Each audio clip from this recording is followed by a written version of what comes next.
So you can probably see behind me I've started putting bits on. They'll probably all have to come off again, you know how it is. But I thought I'd start putting bits on, see what it looks like. I don't know whether I'll get to the wings because I'll probably be not very convenient to do that once in the engine fitting. But I'll spin it round, show you what I've been doing today. Not a whole lot done, but a little bit every day. I'll spin it around.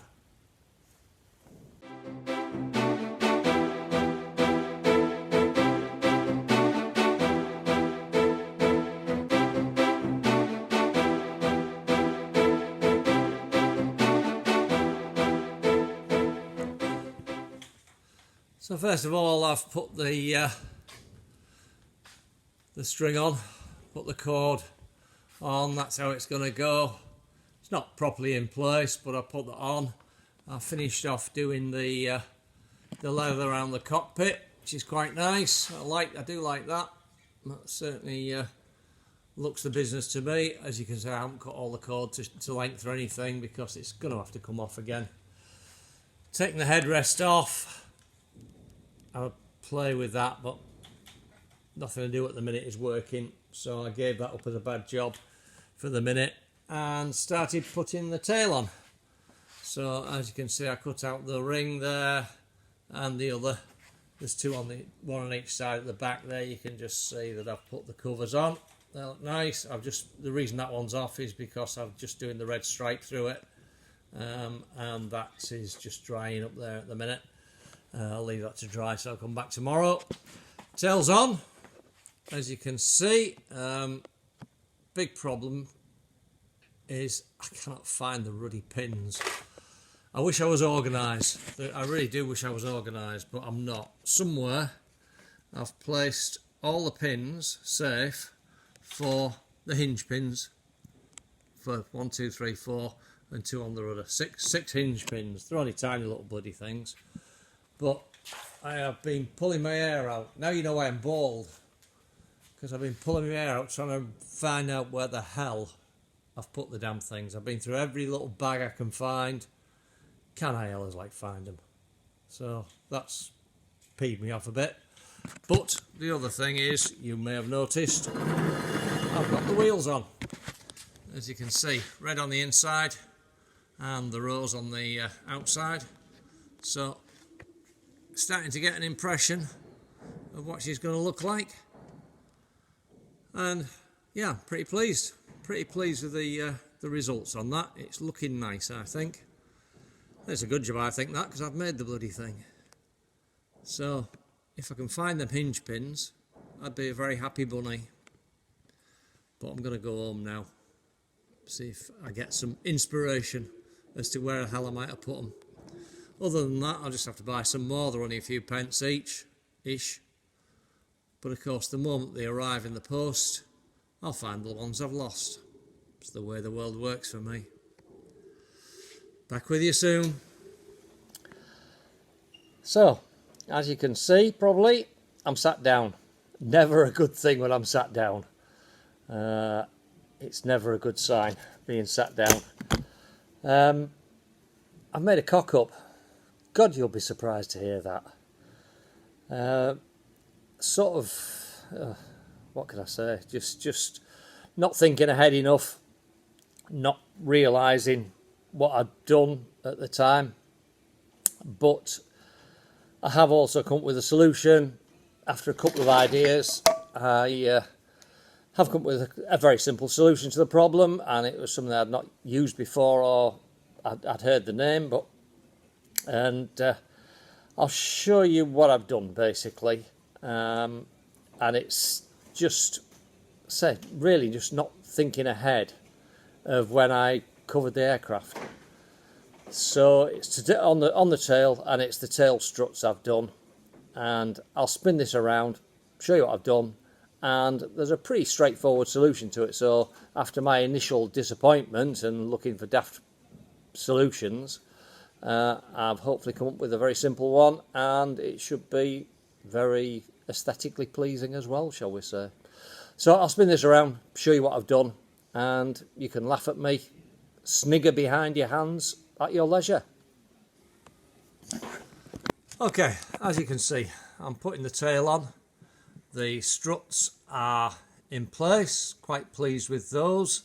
I think probably when I built it, if I ever do it again, I would put the struts on the underside there rather than through the skin, which I should have thought of.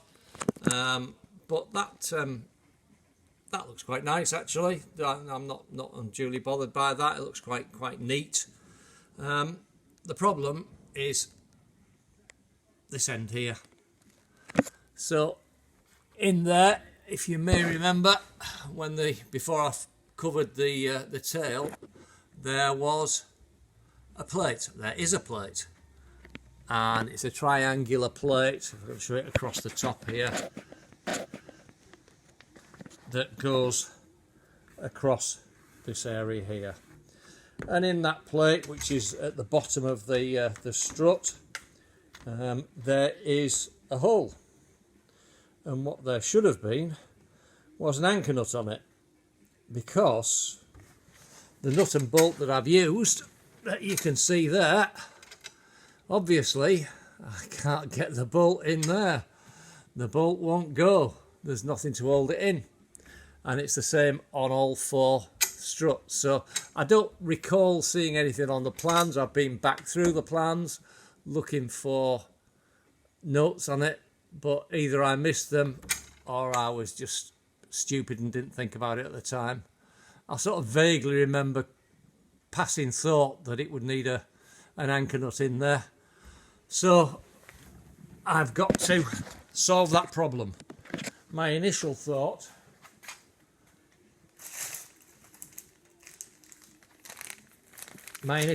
was I can have to put, well, obviously recover the whole bloody thing would be one thing, take the skin off, recover it all, repaint it, do the whole damn thing. And then I thought, well, I really don't want to do that. I don't mind doing it, but I really don't want to.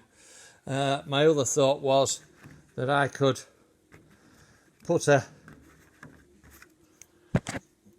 take the paint off in that area, mask it off, take the paint off in that area, glue in a ring there, and then put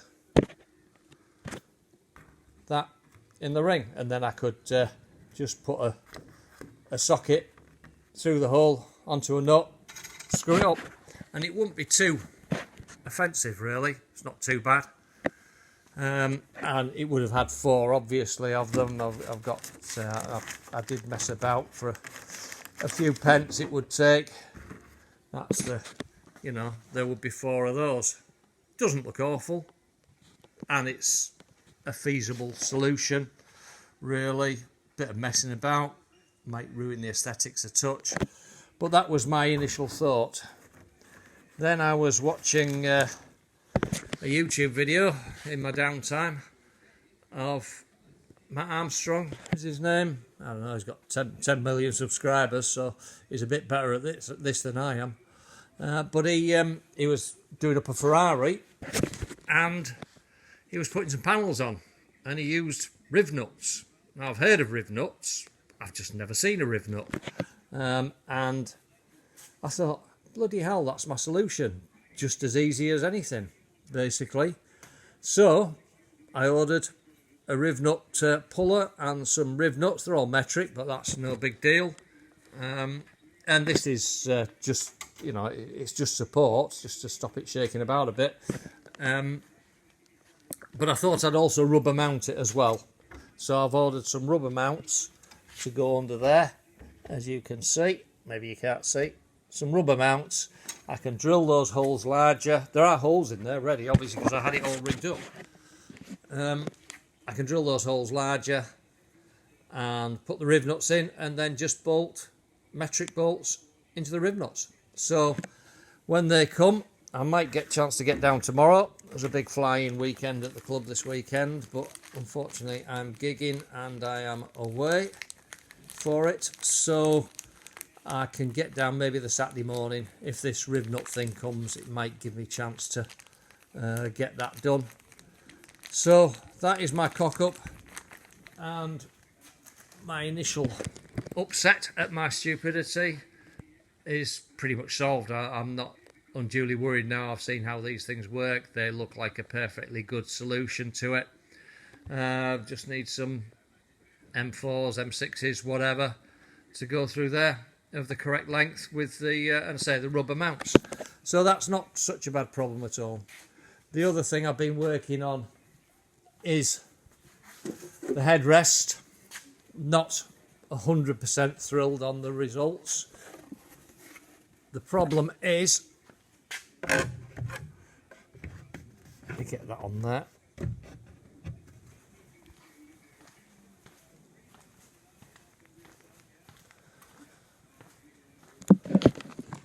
So I've had a bit of a messing around, and I've got the, on this side, it's down to a much more manageable amount when it's screwed on. It's sorry, trying to hold the camera straight. When it's screwed down, that's a much more manageable gap there. A nice, decent rubber along there will solve the problem. But you can actually see now that it is, as I suspected, the fact that the cloth has pulled down on those formers there. The other side is not so pretty.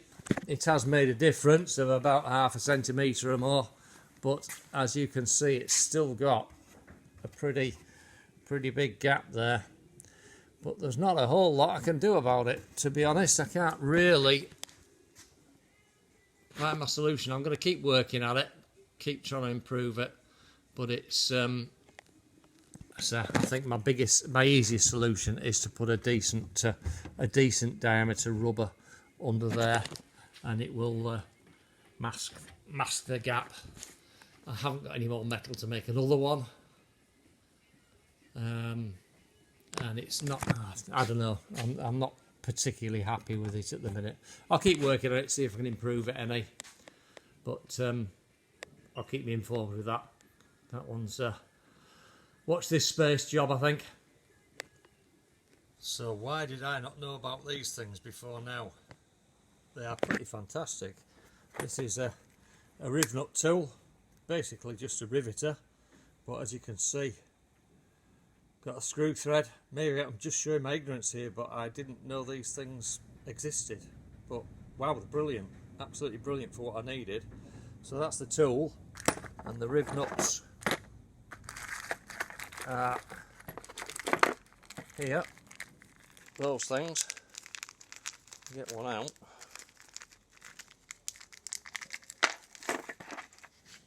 So that's a Rivnut there, little top hat sort of thing, with a ferruled edge. I don't know how well you can see that. You can see I put one in there as a test piece, but basically we go through the hole. So the Rivnut goes on the end of that, just screws onto the thread on the end, and then just like a riveter, you put it through the hole and squeeze, and then on the end is a thread. Just unwind the thread, and as you can see, it comes out, and bingo, we've got a collar on the inside, and the top hat, the T-shape on the outside, and it's in there solid. And you can then just simply screw your, in this case, M5 nut into it. Solid. That is so cool. I can't believe I've got through life without using a Rivnut. These are going to be my new favourite toy, without a doubt. I think all the inspection panels on the Sonics may well have Rivnuts in them very soon. Yeah, that is a cool piece of kit. Really like that. Really clever design. Nice and solid. We put some sort of Loctite in the joint there. That is so cool. I am really impressed with that.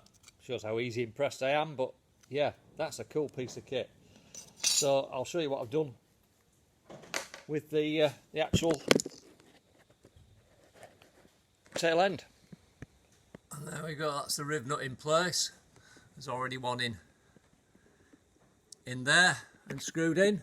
Just finger tight in a minute because I'm going to put a rubber bung between it and the washers on. But yeah, I'm so impressed with that. That solved my problems. No mess, no bother. Excellent. Definitely going to be my new favourite toy, without a doubt. And there it is, tail fully fixed in place, rudder rigged up, elevators rigged up. Those Rivnuts were an absolute godsend. Totally thrilled with those. Shows how easy pleased I am, I guess. But yeah, they've worked really well. As you can see, I put some rubber mountings on there. The rubber mountings on the back there as well. I upgraded those a little bit to just improve the ones that were in there. But yeah, that's looking good. I'm pleased with the results of that. All looks nice. Solved my problem with my lack of forethought. And there we go.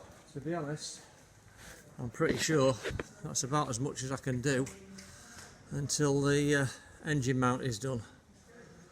So that's the score for now. We've got an open day coming today at the club, or the weekend, the flying weekend, so as you can see I've put a little bit of information on the build and where people can find info if they send people looking around the hangar, which they usually do, so it's a little bit of interest for them. And yeah, there we go, looking good. I would really like to put the wings on, but I don't know yet, and I'm still not fully satisfied with that little trapdoor. The problem, that's the point. The problem I have. Let me just go around the other side. Is you can see down there that rudder cable under the trapdoor. It runs just below the trapdoor, but I don't know whether you can see in the dark there, that's got a roller there.